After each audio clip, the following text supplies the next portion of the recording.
Hi, this is Neve Arthur, the Stay-at-Home Family with the Scientific Happiness Project.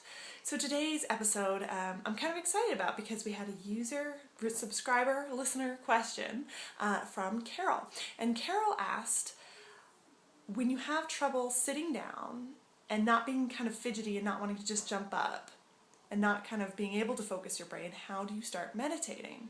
Because she found that every time she was sitting down, she would feel like she wanted to pop up and do something, or her body would start to get sort of just antsy and fidgety, and she said that in life she is someone who tends to kind of skim through things. Now all of this, to me, is just a really strong indicator of what way your brain is used to behaving. So it sounds like you might be someone who spends a lot of time in beta, in beta waves, in solving problems and using your brain to think about problems. You know, when we find it hard to slow down enough to kind of read something or take something in, it's because we want the answer right now, the answer that's going to solve the problem, and we're just trying to think so hard and so fast to solve things that we get stuck in that mode. And then if we try and sit down and do something like meditating, the brain is like, what the heck are you doing? I'm used to thinking a heck of a lot faster than this. I don't do this. And it's fine because you have a brain, and all of us have a brain, and they all actually are the same material. They might have a little bit of differences, but we all work with the same toolbox. So there is ways that you can retrain to being different. And one thing to kind of keep in mind is that it's okay. Wherever you're at, it's totally fine, because what happens is maybe we go down one path. It's kind of like in economics, there's something called increasing returns, which is something that my dad actually wrote a lot about, so it's just something that I happen to know about. But increasing returns means that you do something and things work out okay. So, you know, so you tend to stay down that line. You know, it's kind of like there might not, something has some hidden advantage, and then because it does, you tend to use it again and again and again. So your brain actually works like that. If you worried and then a solution turned out, and then whatever the thing that you're worrying about turned out okay, deep down you feel that worrying made it okay, that the way you handled the situation made it okay. And then when another situation comes up that you're not sure of the outcome, you'll worry again, and then it'll be okay again, because you know what, in life, most of the time, we are okay. It's very, very rare that we have a situation that really, truly is like life and death, because every day you get up and you're breathing, so your body actually goes, okay, this is okay, I can deal with this. So it knows that survival, it starts to feel like survival is dependent on being a worrier, maybe. And the same is true for your brain. As you start to kind of go into beta and high beta and stress, you start to feel like this is what has kept me going this long. So anything, all your body and your mind are really looking to do is survive and be okay, right? Have a roof over your head. And this is why we see so many people who have complete breakthroughs in their life after being homeless, or after having some kind of situation where they didn't have those things, because it makes them think about a different way of being. But right now, you might be reliant on, this is how my thinking so far has kept me safe, right? So safety is reliant on this kind of thinking. So your brain tries to do it more and more and more and more and more. So you end up in this cycle where you're totally and completely used to thinking in beta waves, to stressing, to having to think a lot to solve whatever problems come up in your life. Okay?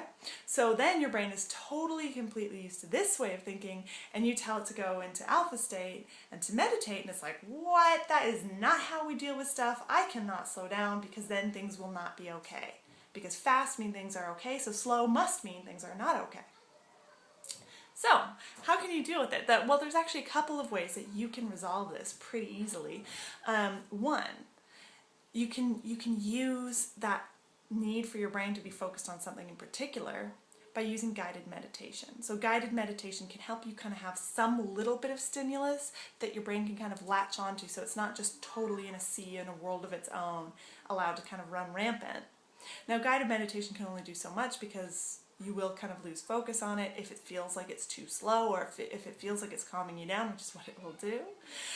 So the other way is to simply be okay with how things are right now and just start practicing. Just tell yourself that you're going to start practicing.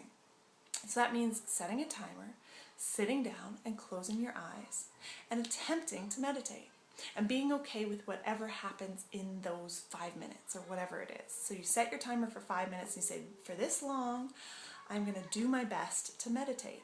And if you get fidgety and your mind wanders, just be okay with it, because here's the thing, just like a sport, or just like, learning ballet or learning to write or learning a different language, you're going to be bad at it at first. No one ever starts out a new skill perfect on day one. But we do have a tendency with something like meditation, because it's inside our head and there's no measure. We do have this tendency to feel like, hey, it's my brain, I should be able to be in complete control, and if I can't be in complete control on day one, I can't do it. But the truth is that you can. It's just, again, something that takes practice. So you sit down and you're attempting to get kind of just into the alpha state and maybe, get deeper, and your brain kind of keeps popping up into beta state because that's what it's used to. But it will learn, if you do it today, it learns that tomorrow it's going to be that little bit better at it. And the next day it's going to be that little bit better at it. So you can sit down. Here's an excellent meditation if you have this particular problem. You can sit down, close your eyes, start focusing on your breathing, and as thoughts start to come up, imagine a river, and just whatever way this works, but imagine your mind is a river flowing away from you. And then every time a thought pops up, or a worry pops up, or something that your mind wants to focus on pops up, turn that thought into a leaf and allow it to float away on the river. Okay, now sometimes you're accidentally going to realize, oh, I've been thinking for a little bit. And anytime that happens, just turn it into a leaf, or whatever you want to turn it into that can easily float away, and watch it float away. And then if it immediately pops back up again, watch it flow away again. And you'll get better and better at this the more you do it. And again, it'll give you kind of a visual, something for your mind to focus on, to help you to kind of release the thoughts, release whatever is popping up for you. But the main thing is to be okay and be kind to yourself with wherever you're at. So if you're sitting down and you fidget for 5 minutes and your brain takes off and it's very hard to pull it back, be damn proud that you sat down for 5 minutes and that you honored yourself enough to still stay seated till your timer went off. And the next day, maybe set it to 5 again. And when you start to feel like, I can do that, I did it, then you move it to 10, and then you move it to 20. And before you know it, you'll be able to meditate like a pro. You'll be an expert at meditation. It's just like any other skill you learn. And it's really important that you're kind to yourself and you understand that on day one, you're going to be not an expert at it. You might not be bad, but you might be not an expert at it. And you're going to get better and better and better. And that's why when you're meditating, I never would encourage anyone to just go straight to, I'm going to be, connecting with my unconscious and rewiring and stuff like that. It starts with practice. It starts with just practicing, calming down, getting your mind to do it. And what happens is it's just like, it's really like the way our bodies get addicted to certain chemicals and feelings.